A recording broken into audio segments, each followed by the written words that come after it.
복이 쌓이지 않는 이유가 있습니다. 당신 곁에 사람 때문입니다. 매일 기도하고 계십니까? 매일 절에 가고 계십니까? 좋은 일을 하려고 애쓰고 계십니까? 그런데도 왜 당신의 삶은 나아지지 않습니까? 왜 당신의 마음은 여전히 무겁습니까?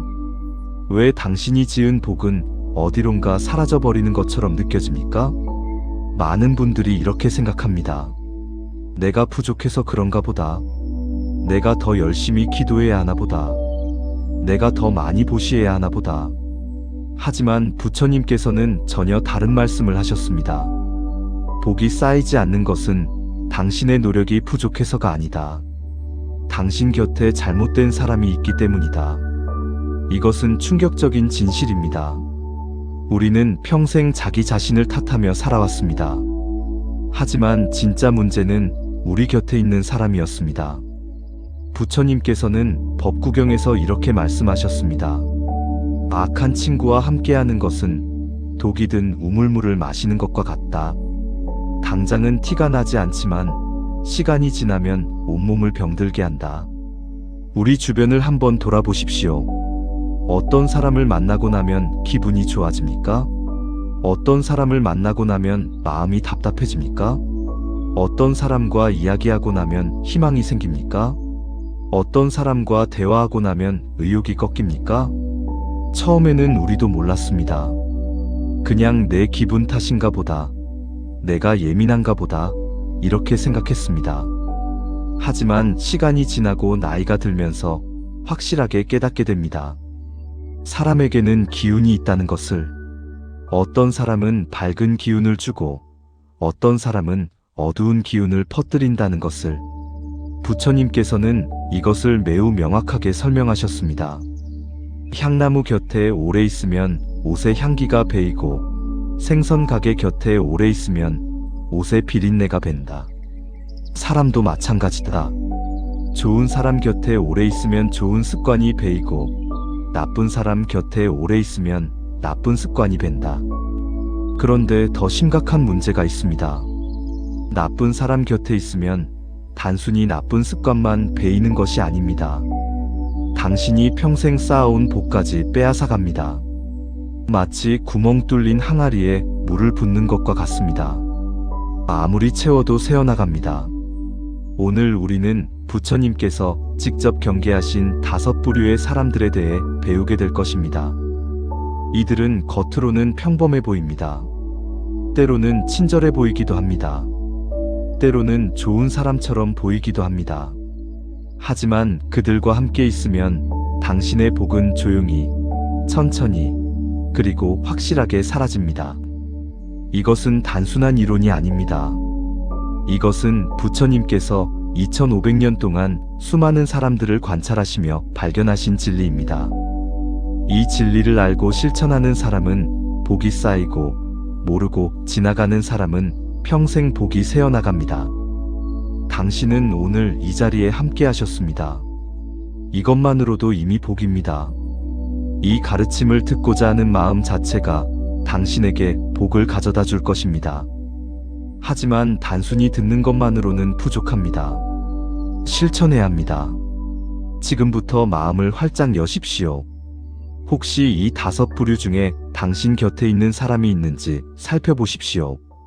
그리고 용기를 내십시오. 그들로부터 조용히 멀어지는 용기를 내십시오.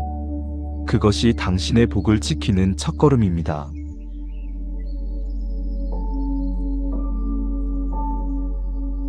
부처님께서 가장 먼저 경계하신 사람은 거짓을 말하는 사람입니다. 왜 하필 거짓말을 첫 번째로 꼽으셨을까요? 어느 날 한 수행자가 부처님께 여쭈었습니다. 스승님, 세상에는 수많은 악행이 있습니다. 살생도 있고 도둑질도 있고 음행도 있습니다. 그런데 왜 거짓말을 가장 먼저 경계하십니까? 부처님께서 대답하셨습니다. 거짓말은 모든 악의 문이기 때문이다. 거짓말을 하는 사람은 다른 악도 쉽게 저지른다. 왜냐하면 이미 양심의 문을 닫아버렸기 때문이다. 생각해 보십시오. 거짓말하는 사람이 도둑질을 하면 어떻게 합니까? 또 거짓말로 숨깁니다. 거짓말하는 사람이 남을 해치면 어떻게 합니까? 또 거짓말로 변명합니다. 거짓말은 모든 악행을 가능하게 만드는 시작점입니다. 부처님께서는 또 이렇게 말씀하셨습니다. 거짓말하는 사람의 혀는 칼날과 같다. 그 칼은 두 방향을 벤다. 하나는 남을 베고 하나는 자신을 벤다. 거짓말이 남을 해치는 것은 누구나 압니다. 하지만 더 무서운 것은 자기 자신을 해친다는 것입니다. 거짓말을 하면 할수록 마음속에 죄책감이 쌓입니다. 그 죄책감은 무거운 짐이 되어 영혼을 짓누릅니다. 한 마을에 장사를 하는 사람이 있었습니다. 그는 손님들에게 물건을 팔 때마다 과장했습니다. 이것은 최고급입니다. 다른 곳에는 없습니다. 지금 사지 않으면 후회합니다. 작은 거짓말들이었습니다. 큰 해를 끼치는 거짓말은 아니었습니다. 처음에는 장사가 잘 되었습니다. 사람들이 그의 말을 믿고 물건을 샀습니다. 하지만 시간이 지나면서 이상한 일이 벌어졌습니다. 손님들이 점점 줄어들기 시작했습니다. 한 번 속은 손님은 다시 오지 않았습니다. 더 무서운 것은 소문이 퍼졌다는 것입니다. 저 가게는 믿을 수 없어. 그는 더 열심히 일했습니다. 더 좋은 물건을 들여왔습니다. 하지만 이미 무너진 신뢰는 회복되지 않았습니다. 결국 그는 장사를 접어야 했습니다. 부처님을 찾아온 그에게 부처님께서 말씀하셨습니다. 그대가 잃은 것은 장사가 아니라 신뢰다. 신뢰는 1000번의 진실로 쌓이지만 한 번의 거짓으로 무너진다. 그리고 한 번 무너진 신뢰는 다시 쌓기가 하늘의 별 따기보다 어렵다. 그렇다면 우리 주변에 거짓말하는 사람은 어떻습니까? 당신 곁에 입만 열면 거짓말하는 사람이 있습니까? 오늘 한 말과 내일 한 말이 다른 사람이 있습니까? 자기가 한 말을 자기도 기억하지 못하는 사람이 있습니까? 이런 사람들의 공통점이 있습니다. 그들은 자기 거짓말을 거짓말이라고 생각하지 않습니다. 그냥 조금 과장한 것뿐이야. 누구나 그렇게 말하잖아. 큰 거짓말은 아니잖아. 이렇게 자기 합리화를 합니다. 부처님께서는 이렇게 경고하셨습니다. 작은 거짓말이라는 것은 없다. 모든 거짓말은 크다. 왜냐하면 진실을 죽이기 때문이다. 더 심각한 문제는 거짓말이 전염된다는 것입니다. 거짓말하는 사람 곁에 오래 있으면 자신도 모르게 거짓말을 하게 됩니다. 처음에는 작은 거짓말입니다. 별것 아니야 라고 생각하며 넘어갑니다. 하지만 그 작은 거짓말이 습관이 되고, 습관이 성품이 되고, 성품이 운명이 됩니다. 부처님께서 제자들에게 말씀하셨습니다. 거짓말하는 사람을 보거든 조용히 그 자리를 떠나라. 미워할 필요는 없다. 화낼 필요도 없다. 그냥 천천히 거리를 두어라. 그것이 그대의 복을 지키는 길이다. 당신 곁에 거짓말하는 사람이 있다면 오늘부터 관찰하십시오. 그 사람의 말이 매번 바뀌는 것을 보게 될 것입니다. 그 사람이 한 약속이 지켜지지 않는 것을 보게 될 것입니다. 그리고 무엇보다 중요한 것은 그 사람 곁에 있을 때 당신의 마음이 불편하다는 것을 느끼게 될 것입니다. 그 불편함이 바로 신호입니다. 당신의 영혼이 보내는 경고입니다. 이 사람으로부터 멀어지라는 메시지입니다.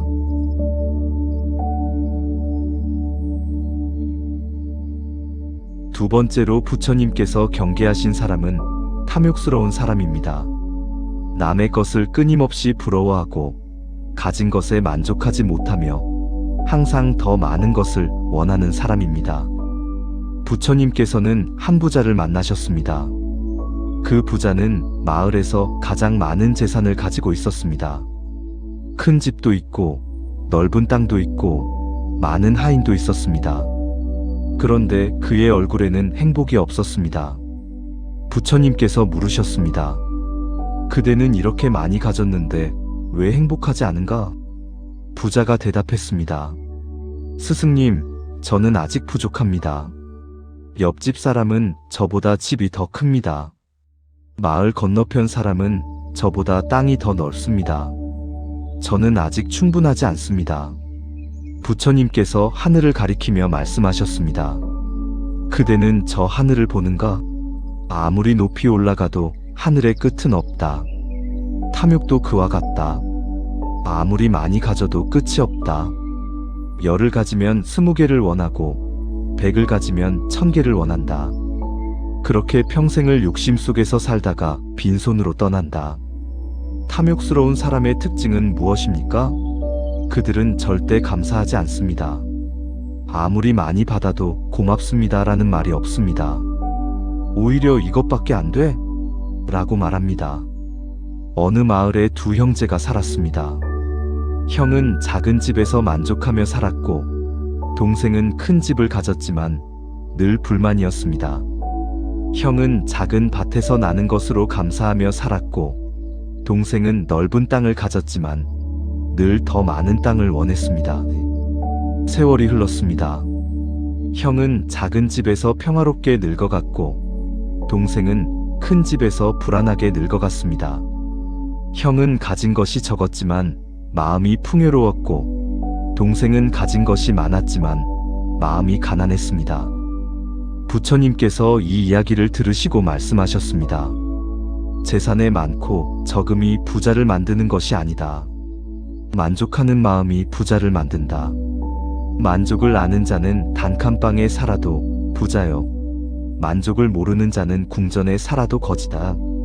그렇다면 탐욕스러운 사람 곁에 있으면 어떻게 됩니까? 당신도 모르게 비교하기 시작합니다. 당신도 가진 것에 만족하지 못하게 됩니다. 당신도 남의 것이 좋아 보이기 시작합니다. 한 수행자가 있었습니다. 그는 매일 명상하고 기도하며 평화롭게 살았습니다. 그런데 어느 날 탐욕스러운 친구를 만났습니다. 그 친구는 만날 때마다 이런 말을 했습니다. 저 사람은 좋겠다. 큰 절에서 많은 공양을 받잖아. 우리는 이렇게 작은 암자에서 겨우겨우 살고 있는데 저 스님은 신도가 많아서 좋겠다. 우리는 신도도 별로 없잖아. 처음에는 수행자도 신경 쓰지 않았습니다. 하지만 매일 그런 말을 듣다 보니 자기도 모르게 비교하기 시작했습니다. 다른 수행자를 보면 부러워졌습니다. 자신이 가진 것이 초라해 보이기 시작했습니다. 결국 그 수행자는 수행에 집중할 수 없게 되었습니다. 명상을 해도 마음이 산란했습니다. 기도를 해도 마음이 편하지 않았습니다. 탐욕스러운 친구의 말이 마음속에 독처럼 퍼져 있었습니다. 그가 다시 부처님을 찾아왔습니다. 부처님께서 말씀하셨습니다. 그대는 탐욕의 독에 중독되었다. 그 독은 다른 사람이 준 것이다. 탐욕스러운 사람 곁에 있으면 그의 탐욕이 전염된다. 마치 병든 사람 곁에 있으면 병이 옮듯이 부처님께서는 이어서 말씀하셨습니다. 탐욕은 마른 땅과 같다. 아무리 물을 주어도 촉촉해지지 않는다. 감사는 기름진 땅과 같다. 조금만 씨를 뿌려도 풍성한 열매를 맺는다. 당신 주변을 살펴보십시오. 늘 남의 것을 부러워하는 사람이 있습니까? 만날 때마다 불평하는 사람이 있습니까? 가진 것에 만족하지 못하는 사람이 있습니까? 그런 사람과 함께 있으면 당신의 감사하는 마음이 사라집니다. 당신이 쌓아온 만족이 무너집니다. 당신의 복이 조용히 빠져나갑니다.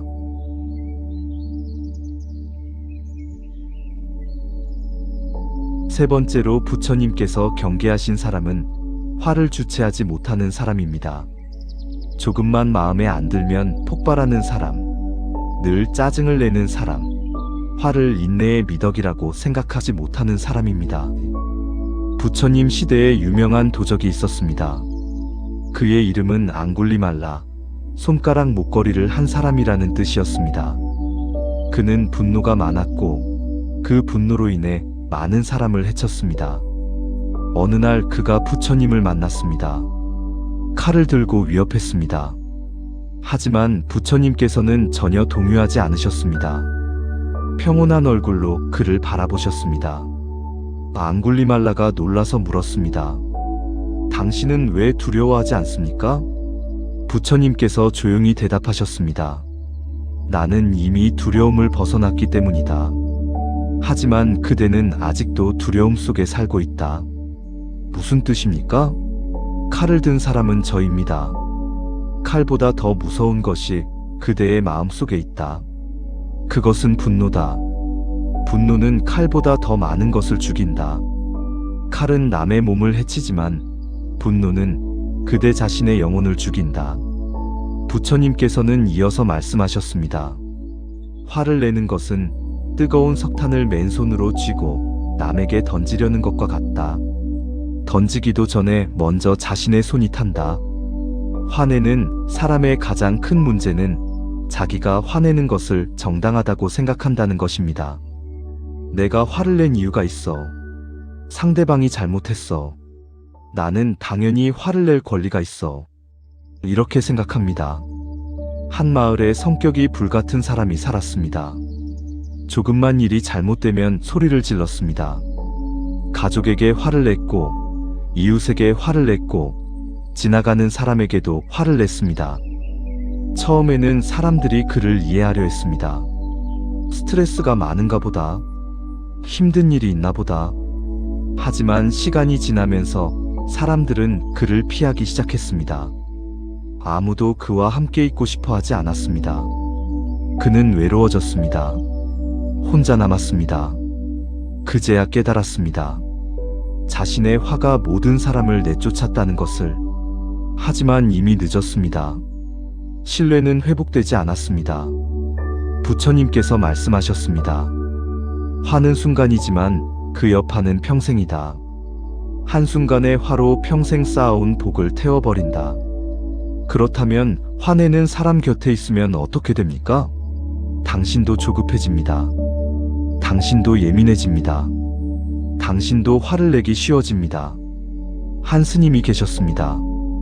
평소에는 평온하고 온화한 분이셨습니다. 그런데 화를 잘 내는 거사님과 함께 일을 하게 되었습니다. 그 거사님은 매사에 불평했고 늘 짜증을 냈고 작은 일에도 큰 소리를 쳤습니다. 처음에는 스님도 침착하게 대응했습니다.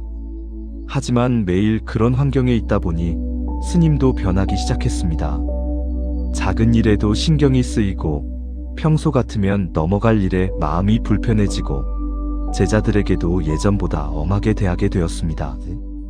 어느 날 스님은 깨달았습니다. 자신이 화의 영향을 받고 있다는 것을. 그날부터 스님은 그 거사님과의 거리를 조절하기 시작했습니다. 부처님께서 제자들에게 말씀하셨습니다. 화내는 사람 곁에서는 평화를 지킬 수 없다. 그의 화가 공기처럼 퍼져서 모든 사람을 감염시킨다. 마치 한 사람이 기침을 하면 주변 사람들이 모두 영향을 받듯이 당신 곁에 늘 화를 내는 사람이 있습니까? 만날 때마다 긴장되는 사람이 있습니까? 언제 폭발할지 몰라서 눈치를 보게 되는 사람이 있습니까? 그렇다면 조용히 한 걸음씩 물러나십시오. 그것은 비겁한 것이 아닙니다. 그것은 지혜입니다. 당신의 평화를 지키는 것이 먼저입니다.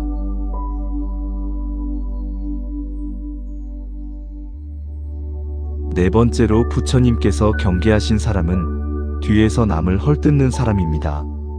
앞에서는 웃으며 친절하지만 뒤에서는 온갖 나쁜 말을 하는 사람입니다.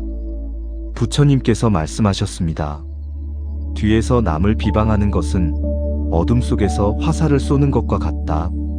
겨냥한 사람도 다치지만 그 화살은 결국 쏜 사람에게 돌아온다. 한 마을에 두 얼굴을 가진 사람이 있었습니다. 겉으로는 매우 친절했습니다. 누구를 만나도 웃으며 반겼고 칭찬을 아끼지 않았습니다. 하지만 그 사람이 돌아서면 완전히 달랐습니다. 저 사람, 겉으로는 착한 척하지만 속은 다르더라. 저 사람, 말은 좋게 하지만 행동은 다르더라. 끊임없이 남의 이야기를 했습니다. 처음에는 아무도 몰랐습니다. 그 사람이 워낙 친절했기 때문입니다. 하지만 시간이 지나면서 사람들이 알아차리기 시작했습니다. 이상한 오해가 생기고 관계가 틀어지고 신뢰가 무너졌습니다. 한 신도가 스님을 찾아와 말했습니다. 스님, 이상합니다. 저는 그분에게 아무 말도 안 했는데 그분이 제 이야기를 다른 사람들에게 하고 다닙니다. 제가 하지도 않은 말을, 제가 하지도 않은 행동을 마치 본 것처럼 이야기합니다. 스님이 조용히 물었습니다. 그분은 당신 앞에서는 어떻습니까? 참 친절합니다. 항상 웃으며 반겨주고 좋은 말만 합니다. 그것이 바로 두 얼굴입니다. 앞에서는 꿀처럼 달지만 뒤에서는 칼처럼 베는 사람입니다. 부처님께서는 이런 사람들에 대해 엄하게 경고하셨습니다. 본인이 없는 자리에서 본인 이야기를 하는 것 자체가 이미 잘못이다. 그것이 칭찬이든 비난이든 상관없다. 왜냐하면 본인이 없는 자리에서는 진실이 왜곡되기 때문이다. 뒷담화의 가장 무서운 점은 방어할 수 없다는 것입니다. 앞에서 직접 말하면 해명할 수 있습니다. 오해를 풀 수 있습니다. 하지만 뒤에서 하는 말은 본인이 알 수도 없고 막을 수도 없습니다. 한 수행자가 있었습니다. 그는 열심히 수행했고 많은 사람들의 존경을 받았습니다. 하지만 그를 시기하는 사람이 뒤에서 온갖 말을 퍼뜨리기 시작했습니다. 저 사람, 겉으로는 수행자인 척하지만 실제로는 다르더라. 저 사람, 사람들 앞에서만 착한 척하더라. 근거도 없는 말들이었지만 사람들은 그 말을 믿기 시작했습니다. 수행자는 억울했습니다. 자신은 아무 잘못도 하지 않았는데 나쁜 소문이 퍼졌습니다. 부처님을 찾아가 하소연했습니다. 부처님께서 말씀하셨습니다. 그대는 옳은 길을 가고 있다. 그것으로 충분하다. 뒤에서 하는 말에 신경 쓰지 마라. 진실은 언젠가 드러난다. 거짓은 오래가지 못한다. 그리고 부처님께서는 이어서 말씀하셨습니다. 뒤에서 남을 비방하는 사람은 스스로 구덩이를 파는 사람이다. 그 구덩이에 남을 빠뜨리려 하지만 결국 자신이 빠진다. 실제로 시간이 지나자 진실이 드러났습니다. 사람들은 그 비방하던 사람의 거짓을 알게 되었습니다. 결국 신뢰를 잃은 것은 비방하던 사람이었습니다. 그렇다면 뒷담화하는 사람 곁에 있으면 어떻게 됩니까? 당신도 모르게 뒷담화에 동참하게 됩니다. 처음에는 그냥 듣기만 합니다. 하지만 매번 듣다 보면 자연스럽게 끼어들게 됩니다. 맞아, 나도 그렇게 생각해. 이렇게 시작됩니다. 부처님께서 경고하셨습니다. 뒷담화하는 사람 곁에 있으면 그대도 뒷담화의 대상이 된다. 오늘은 함께 남의 이야기를 하지만 내일은 그대 이야기를 할 것이다. 당신 주변에 늘 남 이야기를 하는 사람이 있습니까? 만날 때마다 누군가의 험담을 하는 사람이 있습니까? 앞에서는 친절하지만 뒤에서는 다른 말을 하는 사람이 있습니까? 조심하십시오. 그리고 조용히 거리를 두십시오. 왜냐하면 오늘 당신과 함께 남의 이야기를 하는 그 사람이 내일은 당신 이야기를 할 것이기 때문입니다.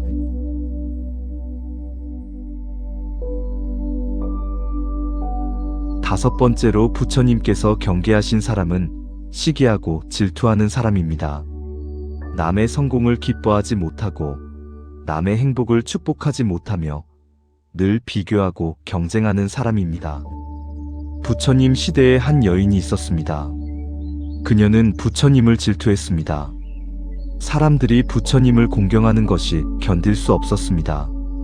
왜 모두 저 사람만 따르는가? 나도 훌륭한데 왜 아무도 알아주지 않는가? 그녀는 거짓으로 부처님을 모함하기 시작했습니다. 부처님께서 자신에게 잘못을 저질렀다고 거짓말을 퍼뜨렸습니다. 많은 사람들이 혼란스러워했습니다.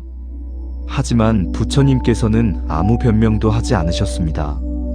조용히 앉아 계셨습니다. 시간이 흐르자 진실이 드러났습니다.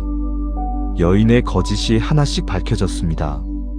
사람들이 부처님께 물었습니다. 스승님, 왜 그녀를 벌하지 않으십니까? 부처님께서 대답하셨습니다. 질투는 마음의 병이다. 그녀는 이미 충분히 고통받고 있다. 질투하는 사람은 남도 불행하게 만들지만 가장 불행한 것은 자기 자신이다. 질투는 녹슨 쇠와 같아서 안에서부터 자신을 갉아먹는다. 질투의 가장 큰 특징은 남의 기쁨을 보고 괴로워한다는 것입니다. 정상적인 사람은 친구가 성공하면 함께 기뻐합니다. 이웃이 좋은 일이 생기면 축하합니다. 하지만 질투하는 사람은 정반대입니다. 남이 잘 되면 마음이 아픕니다. 한 마을에 두 사람이 살았습니다. 둘 다 열심히 일했습니다. 그런데 한 사람은 다른 사람보다 조금 더 성공했습니다. 더 큰 밭을 갖게 되었고, 더 좋은 집을 짓게 되었습니다. 성공하지 못한 사람은 질투하기 시작했습니다. 왜 저 사람만 잘 되는가? 나도 열심히 일했는데. 불공평하다. 밤낮으로 이런 생각만 했습니다. 그는 성공한 사람을 방해하기 시작했습니다. 뒤에서 나쁜 소문을 퍼뜨렸습니다. 저 사람이 성공한 것은 정직하지 못한 방법을 썼기 때문이다. 근거도 없는 말이었습니다. 하지만 질투하는 사람이 진짜 해친 것은 상대방이 아니라 자기 자신이었습니다. 질투에 사로잡혀 자기 일에 집중하지 못했습니다. 남을 시기하느라 자기 발전을 멈췄습니다. 결국 더욱 뒤처지게 되었습니다. 부처님께서 말씀하셨습니다. 질투는 독약이다. 그 독은 남에게 해를 끼치기 전에 먼저 자신을 죽인다. 현대를 살아가는 우리는 더 많은 질투에 시달립니다. SNS를 보면 온통 남들의 행복한 모습뿐입니다. 여행 가는 사진, 맛있는 음식 사진, 성공한 모습들. 비교하지 않으려 해도 자꾸 비교하게 됩니다. 그런데 더 위험한 것은 질투하는 사람 곁에 있을 때입니다. 그들은 우리에게 끊임없이 비교를 주입합니다. 저 사람은 좋겠다.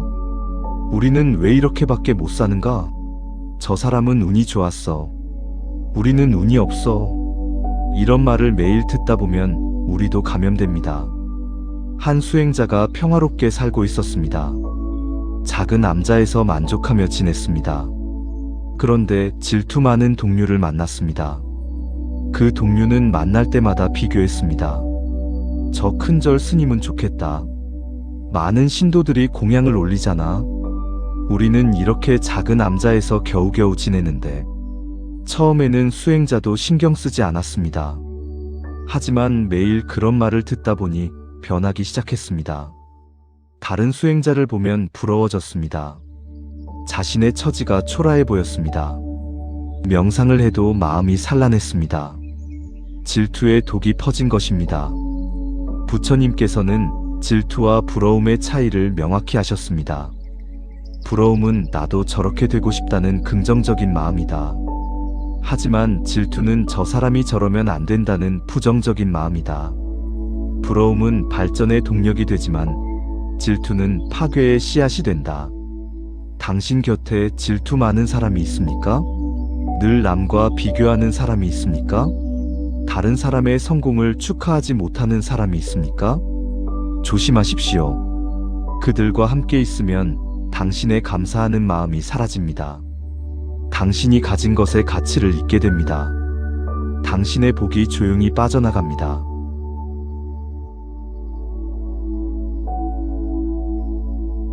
지금까지 우리는 5부류의 사람들에 대해 배웠습니다.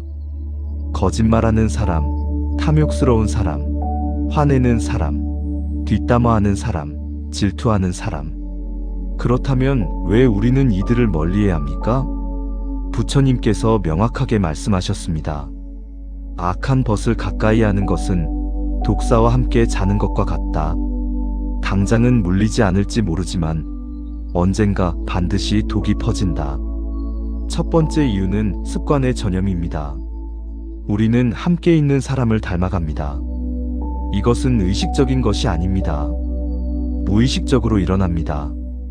거짓말하는 사람과 함께 있으면 작은 거짓말이 자연스러워집니다. 탐욕스러운 사람과 함께 있으면 비교하는 마음이 생깁니다.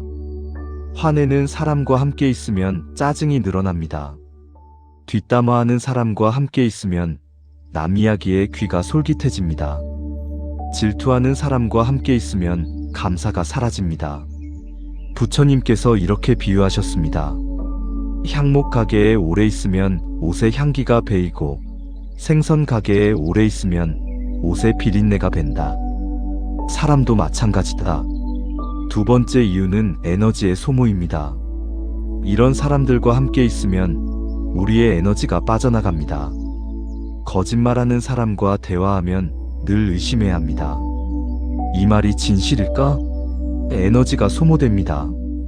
화내는 사람과 함께 있으면 늘 긴장해야 합니다. 언제 화를 낼까? 에너지가 소모됩니다. 뒷담화하는 사람과 함께 있으면 늘 조심해야 합니다. 내 이야기도 하지 않을까? 에너지가 소모됩니다. 질투하는 사람과 함께 있으면 늘 눈치를 봐야 합니다. 좋은 소식을 말해도 될까? 에너지가 소모됩니다. 부처님께서 말씀하셨습니다. 복은 평온한 마음에서 자란다. 마음이 불안하고 긴장하면 복이 머물 자리가 없다. 세 번째 이유는 복의 누수입니다. 이것이 가장 중요합니다. 이런 사람들과 함께 있으면 우리가 쌓은 복이 새어나갑니다. 우리가 열심히 기도하고 열심히 보시하고 열심히 선행을 해도 이런 사람들과 함께 있으면 그 복이 빠져나갑니다. 마치 구멍 뚫린 항아리에 물을 붓는 것과 같습니다. 한 신도가 있었습니다. 매일 절에 와서 기도했습니다. 매달 많은 보시를 했습니다. 하지만 삶이 나아지지 않았습니다. 스님께 여쭈었습니다. 스님, 저는 이렇게 열심히 복을 짓는데 왜 삶이 나아지지 않습니까? 스님이 물었습니다. 보살님 주변에는 어떤 사람들이 있습니까? 그제야 그 신도는 깨달았습니다. 자신의 친구들이 모두 부정적인 사람들이었다는 것을. 늘 불평하는 사람, 늘 화내는 사람, 늘 남을 헐뜯는 사람들이었습니다. 스님이 말했습니다. 복을 쌓는 것도 중요하지만 복이 새어나가지 않게 지키는 것은 더 중요합니다. 좋은 사람과 함께하면 복이 보호되지만 나쁜 사람과 함께하면 복이 빠져나갑니다. 부처님께서는 이렇게 정리하셨습니다. 선한 벗을 가까이 하는 것은 반은 깨달음을 얻은 것이다. 악한 벗을 멀리하는 것도 반은 깨달음을 얻은 것이다. 사람을 잘 선택하는 것이 곧 지혜다. 그렇다면 우리는 어떻게 해야 합니까? 미워해야 합니까? 아닙니다. 부처님께서는 미워하라고 하지 않으셨습니다. 단지 거리를 두라고 하셨습니다. 조용히, 천천히, 부드럽게 거리를 넓혀라. 갑자기 끊을 필요는 없다. 점점 만나는 횟수를 줄여라. 점점 대화의 깊이를 얕게 해라. 그렇게 자연스럽게 멀어지면 된다.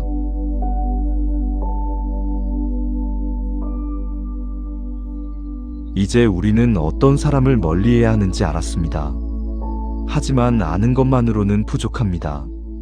실천해야 합니다. 부처님께서는 복을 지키는 구체적인 방법도 가르쳐 주셨습니다. 첫 번째는 아침의 다짐입니다. 매일 아침 일어나서 거울을 보며 스스로에게 말하십시오. 오늘 하루 나는 진실만을 말하겠습니다. 거짓말을 하지 않겠습니다. 과장하지 않겠습니다. 왜곡하지 않겠습니다. 이 다짐이 중요한 이유는 우리 자신부터 바로 세우는 것입니다. 우리가 먼저 진실한 사람이 되어야 진실한 사람을 알아볼 수 있습니다. 부처님께서 말씀하셨습니다. 입은 복의 문이다. 진실한 말은 복을 부르고 거짓말은 복을 쫓아낸다. 매일 아침 진실을 다짐하는 것만으로도 복이 쌓이기 시작한다. 30초면 충분합니다. 거울을 보며 진심으로 다짐하십시오. 두 번째는 저녁의 감사입니다. 잠들기 전 오늘 하루 감사한 것 3가지를 떠올리십시오. 오늘 아침 눈을 뜰 수 있었음에 감사합니다. 오늘 밥을 먹을 수 있었음에 감사합니다. 오늘 건강하게 지낼 수 있었음에 감사합니다. 이 감사의 시간이 중요한 이유는 탐욕을 씻어내기 때문입니다. 감사하는 마음이 있으면 탐욕이 들어올 자리가 없습니다. 가진 것에 만족하면 더 많은 것을 욕심낼 이유가 없습니다. 부처님께서 말씀하셨습니다. 감사는 마음의 정화제다. 하루의 탐욕을 씻어내고 마음을 깨끗하게 만든다. 감사하는 사람에게는 복이 머문다. 1분이면 충분합니다. 3가지만 떠올리고 감사하십시오. 세 번째는 자비의 명상입니다. 하루에 한 번, 특히 화가 날 때나 마음이 불편할 때 이렇게 하십시오. 조용한 곳에 앉으십시오. 눈을 감으십시오. 먼저 자신을 위해 속으로 말합니다. 내가 평안하기를, 내가 건강하기를, 내가 행복하기를. 그 다음 가족을 위해 말합니다. 우리 가족이 평안하기를, 우리 가족이 건강하기를, 우리 가족이 행복하기를. 마지막으로 이것이 가장 중요합니다. 나를 힘들게 하는 그 사람을 위해서도 말합니다. 그 사람도 평안하기를, 그 사람도 건강하기를, 그 사람도 행복하기를. 처음에는 어렵습니다. 왜 나를 힘들게 하는 사람을 위해 기도해야 하지? 이런 생각이 듭니다. 하지만 이것이 핵심입니다. 부처님께서 말씀하셨습니다. 미운 사람을 위해 기도하는 순간 그 사람에 대한 원망이 녹아내린다. 원망이 사라지면 화도 사라진다. 화가 사라지면 마음이 평온해진다. 평온한 마음에 복이 머문다. 2분이면 충분합니다. 3번만 반복하십시오. 이 3가지 실천법을 매일 하십시오. 아침 30초, 저녁 1분, 필요할 때 2분, 총 4분입니다. 하루 4분으로 복을 지킬 수 있습니다. 4번째는 관찰의 시간입니다. 일주일에 한 번 조용히 앉아서 주변 사람들을 떠올려 보십시오. 이 사람과 만나고 나면 기분이 어떤가? 마음이 가벼운가? 무거운가? 에너지가 충전되는가? 소모되는가? 감사가 늘어나는가? 불평이 늘어나는가? 정직하게 자신에게 물어보십시오. 그리고 답이 부정적이라면 조용히 거리를 조절하십시오. 부처님께서 말씀하셨습니다. 사람을 선택하는 것은 운명을 선택하는 것이다. 좋은 사람과 함께하면 좋은 운명으로 가고 나쁜 사람과 함께하면 나쁜 운명으로 간다. 5번째는 경계의 표시입니다. 5 부류의 사람들 특징을 메모해 두십시오. 그리고 새로운 사람을 만날 때 관찰하십시오. 이 사람은 진실한가? 감사할 줄 아는가? 평온한가? 남을 존중하는가?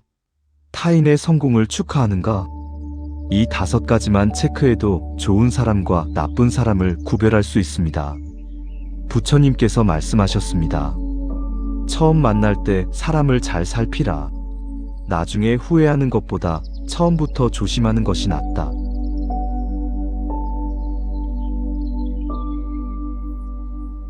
나쁜 사람을 멀리하는 것만큼 중요한 것이 있습니다. 좋은 사람을 가까이 하는 것입니다. 부처님께서 말씀하셨습니다. 악한 벗을 멀리하고 선한 벗을 가까이 하는 것, 이것이 가장 큰 복이다. 그렇다면 좋은 사람은 어떤 사람입니까? 나쁜 사람의 정반대입니다. 첫째, 진실한 사람입니다. 한 번 한 말을 지키는 사람, 약속을 지키는 사람, 거짓말하지 않는 사람입니다. 이런 사람과 함께 있으면 마음이 편안합니다. 의심할 필요가 없기 때문입니다. 부처님 시대에 수다따라는 장자가 있었습니다. 그는 한 번도 거짓말을 하지 않았습니다. 사람들이 그의 말을 절대적으로 믿었습니다. 수다따가 그렇게 말했다면 틀림없다. 그는 복이 넘쳤습니다. 둘째, 감사할 줄 아는 사람입니다. 작은 것에도 고마워하는 사람, 가진 것에 만족하는 사람, 늘 긍정적인 사람입니다. 이런 사람과 함께 있으면 세상이 아름답게 보입니다. 한 수행자가 있었습니다. 그는 작은 암자에서 살았지만 항상 감사했습니다. 오늘도 비를 피할 지붕이 있어 감사합니다. 오늘도 먹을 밥이 있어 감사합니다. 그의 주변에는 늘 평화가 있었습니다. 셋째, 평온한 사람입니다. 쉽게 화내지 않는 사람, 인내심 있는 사람, 온화한 사람입니다. 이런 사람과 함께 있으면 마음이 고요해집니다. 부처님의 제자 중 아난다가 그런 사람이었습니다. 그는 20년 동안 부처님을 모셨지만 한 번도 화를 내지 않았습니다. 어떤 상황에서도 평온을 유지했습니다. 사람들이 그를 보면 마음이 편안해졌습니다. 넷째, 남을 존중하는 사람입니다. 뒤에서 헐뜯지 않는 사람, 직접 대화하는 사람, 솔직하지만 친절한 사람입니다. 이런 사람과 함께 있으면 신뢰가 쌓입니다. 한 마을의 촌장이 그런 사람이었습니다. 그는 누군가에게 불만이 있으면 직접 찾아가 대화했습니다. 뒤에서 말하지 않았습니다. 사람들이 그를 존경했습니다. 다섯째, 타인의 성공을 축하하는 사람입니다. 질투하지 않는 사람, 함께 기뻐하는 사람, 격려하는 사람입니다. 이런 사람과 함께 있으면 용기가 생깁니다. 부처님의 제자 중 사리푸타와 모갈라나는 서로의 성공을 축하했습니다. 한 사람이 깨달음을 얻으면 다른 사람이 진심으로 기뻐했습니다. 질투가 없었습니다. 그들의 우정은 전설이 되었습니다. 부처님께서 말씀하셨습니다. 좋은 벗 한 명이 100명의 스승보다 낫다. 왜냐하면 좋은 벗은 삶으로 가르치기 때문이다. 그렇다면 우리는 어떻게 좋은 사람을 만날 수 있습니까? 부처님께서는 명확한 답을 주셨습니다. 먼저 그대가 좋은 사람이 되어라. 좋은 사람은 좋은 사람을 끌어당긴다. 나쁜 사람은 나쁜 사람을 끌어당긴다. 그대가 진실하면 진실한 사람을 만난다. 그대가 감사하면 감사하는 사람을 만난다. 그대가 평온하면 평온한 사람을 만난다. 이것은 우주의 법칙입니다. 같은 기운끼리 모입니다. 우리가 어떤 사람인가에 따라 우리가 만나는 사람이 결정됩니다. 한 수행자가 부처님께 물었습니다. 스승님, 저는 어떻게 하면 좋은 스승을 만날 수 있습니까? 부처님께서 대답하셨습니다. 먼저 좋은 제자가 되어라. 좋은 제자에게는 좋은 스승이 나타난다. 그대가 준비되어 있으면 스승이 온다. 이것은 친구 관계도 마찬가지입니다. 좋은 친구를 원한다면 먼저 좋은 친구가 되어야 합니다. 진실한 친구를 원한다면 먼저 진실해야 합니다. 충실한 친구를 원한다면 먼저 충실해야 합니다. 부처님께서 이렇게 정리하셨습니다. 세상은 거울이다. 그대가 웃으면 세상도 웃고 그대가 찡그리면 세상도 찡그린다. 그대가 좋은 기운을 발산하면 좋은 사람이 다가온다. 따라서 오늘부터 실천하십시오. 5가지를 기억하십시오. 나는 진실하게 말하겠습니다. 나는 감사하는 마음으로 살겠습니다. 나는 평온을 유지하겠습니다. 나는 남을 존중하겠습니다. 나는 타인의 성공을 축하하겠습니다. 이 5가지를 실천하면 자연스럽게 좋은 사람들이 모여듭니다. 복이 쌓입니다. 삶이 변합니다.